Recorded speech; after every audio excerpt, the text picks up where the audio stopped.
Innal hamdalillah nahmaduhu wa nasta'inuhu wa nastaghfiruh wa na'udzu billahi min shururi anfusina wa min sayyiati a'malina may yahdihillahu fala mudilla lahu wa may yudlil fala hadiya lahu. Asyhadu an la ilaha illallah wa asyhadu anna Muhammadan abduhu wa rasuluh. Amma ba'd. Alhamdulillah tsumma alhamdulillahirabbil alamin. Marilah kita semua panjatkan puja dan puji syukur kita kehadirat Allah Subhanahu wa taala, karena dengan hidayahnya, dengan rahmat serta ridhonya, kita diizinkan kembali untuk berkumpul di program Tadabbur Taklim Ba'da Zuhur bersama tim kreatif Korwil Bidik Wonogiri dan tim KKG PAI Kecamatan Wonogiri. Tak lupa pula, marilah kita bersolawat. Kita sampaikan salam kita kepada junjungan kita, Nabi besar Nabi Muhammad Sallallahu Alaihi Wasallam, yang senantiasa kita harapkan syafaatnya di yaumul akhir kelak. Amin amin ya rabbal alamin. Alhamdulillahirabbil alamin. Di siang hari ini kita akan sedikit membahas mengenai manusia atau orang-orang yang merugi selama bulan Ramadan. Sungguh kenikmatan yang luar biasa saat Allah mampukan kita, saat Allah sampaikan kita di bulan yang sangat-sangat istimewa, di bulan yang sangat-sangat ditunggu oleh umat muslim, yaitu bulan suci Ramadan, di mana kita tahu bahwa bulan ini sangat banyak keistimewaannya, sangat luar biasa dampaknya bagi umat muslim dimanapun berada. Oleh karena itu, marilah kita semua sembari menjalankan ibadah puasa juga mengevaluasi diri kita. Jangan sampai kita termasuk kepada orang-orang yang merugi selama bulan suci ini. Kita tahu bahwa Allah sangat melipat gandakan amalan-amalan ataupun ibadah yang kita kerjakan di bulan ini. Tetapi di sisi lain kita sering lupa. Kita pun mengerjakan hal-hal yang dilarang oleh Allah. Kita menganggap dosa-dosa kecil adalah dosa-dosa yang biasa. Orang-orang merugi adalah orang-orang yang selama bulan suci Ramadan ini hanya akan mendapatkan rasa lapar serta dahaga saja. Ia adalah orang-orang yang hanya berniat menggugurkan kewajibannya dalam berpuasa ini. Kewajiban sebagai seorang muslim dan muslimah adalah puasa di bulan Ramadan. Hanya sekedar menjalankan perintah tersebut, tetapi tidak dari hati. Hatinya tidak ikhlas, tidak ridha untuk menjalankan kewajiban yang telah Allah perintahkan, yang telah Rasulullah contohkan.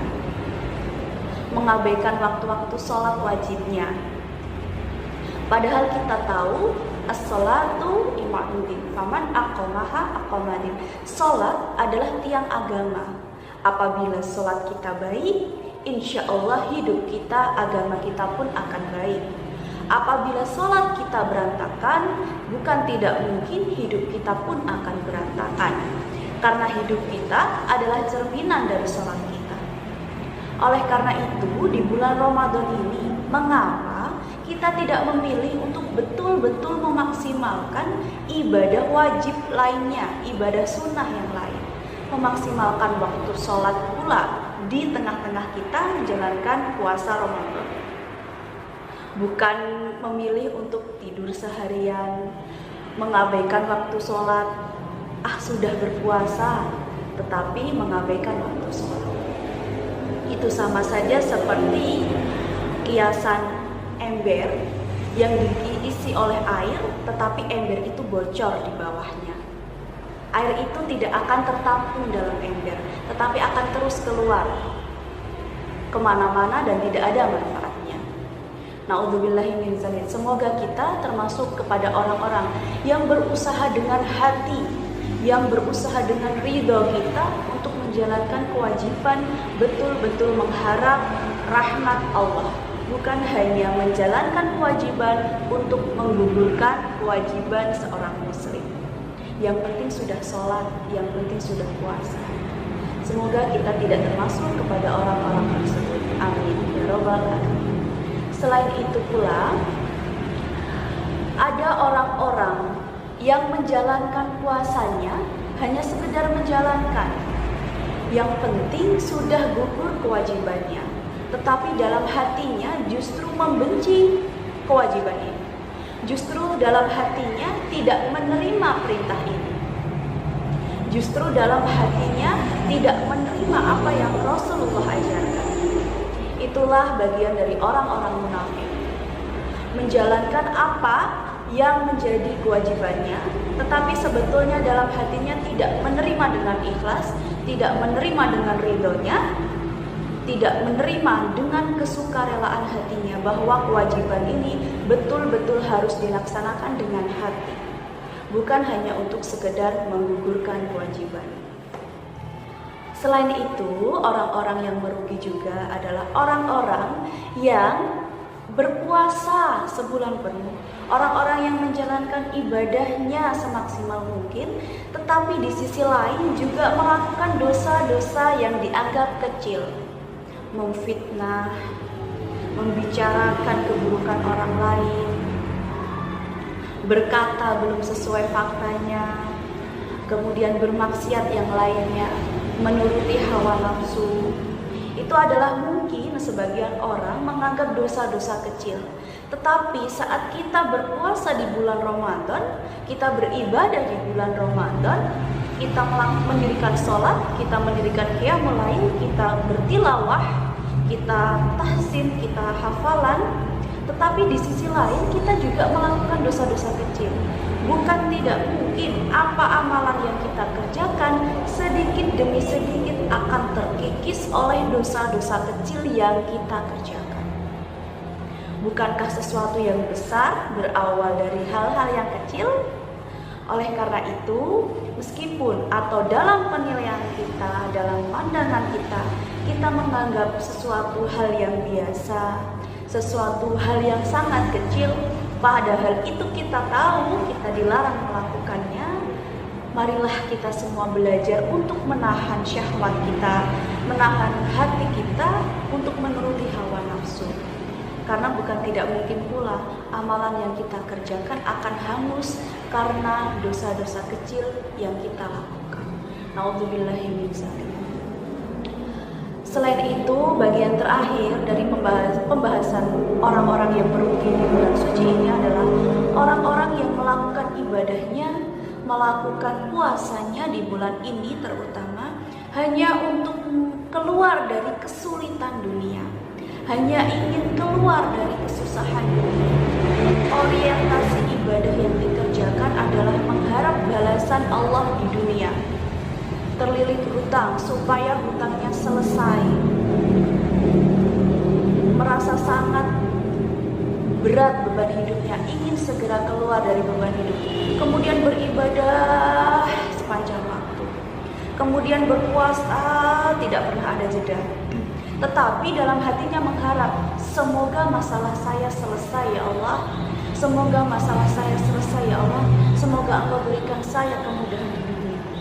Bukankah Allah menyayangi orang-orang yang tahan banting atas ujiannya? Bukankah Allah meridhoi, menurunkan rahmat kepada orang-orang yang tetap merunduk, merendah diri di hadapan Allah meskipun masalahnya sebesar gunung? Ini adalah pengingat kepada kita semua, termasuk kepada saya pribadi, bahwa orientasi ibadah kita harus betul-betul ridho kepada Allah, kepada akhirat. Bukan hanya sekedar ingin keluar dari kesusahan dunia. Karena kita paham tentunya saat kita fokus, saat kita beribadah, beramal hanya untuk akhirat, hanya untuk Allah Subhanahu wa ta'ala, maka kesulitan yang ada di dunia ini akan selesai dengan sendirinya. Akan Allah keluarkan solusi semuanya.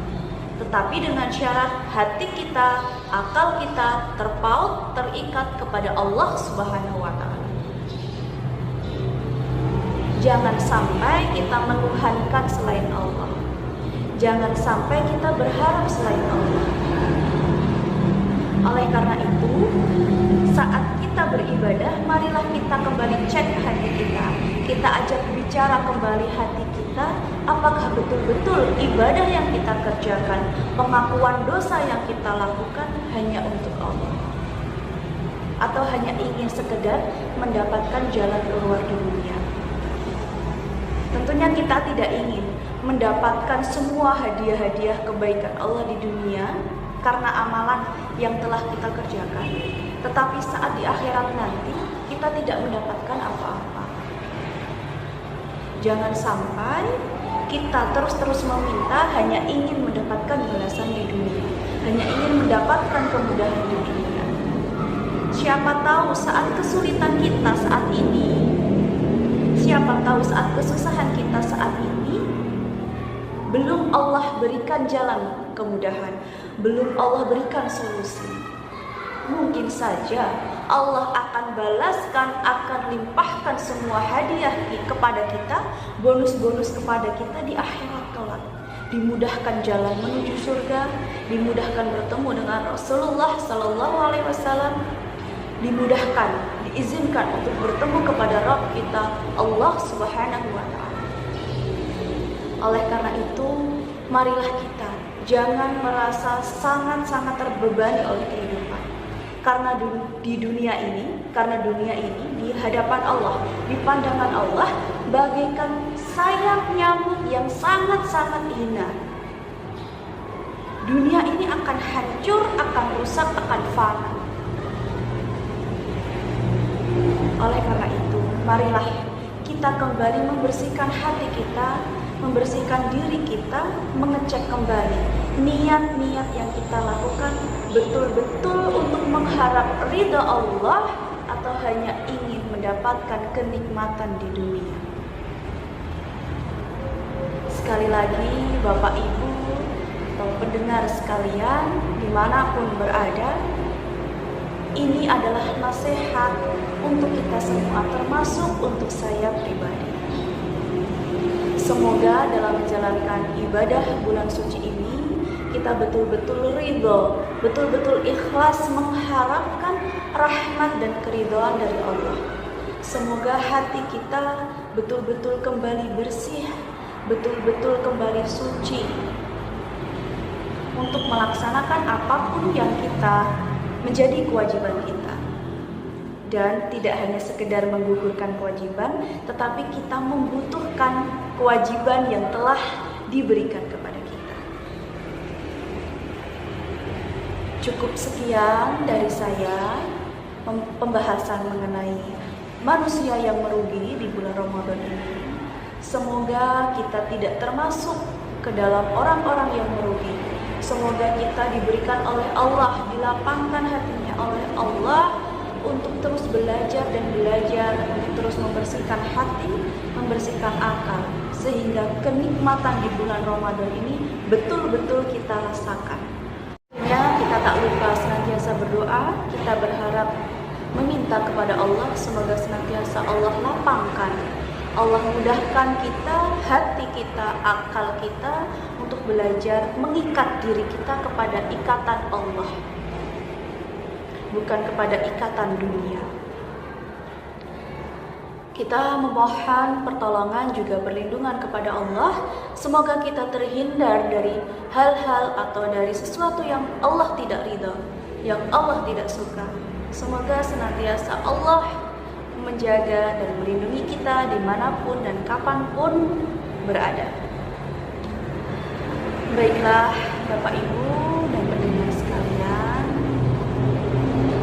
saya rasa cukup untuk kegiatan tadabbur siang hari ini, taklim ba'da duhur. Apa-apa yang saya sampaikan, jikalau ada manfaatnya, kebaikannya itu betul-betul datang dari Allah.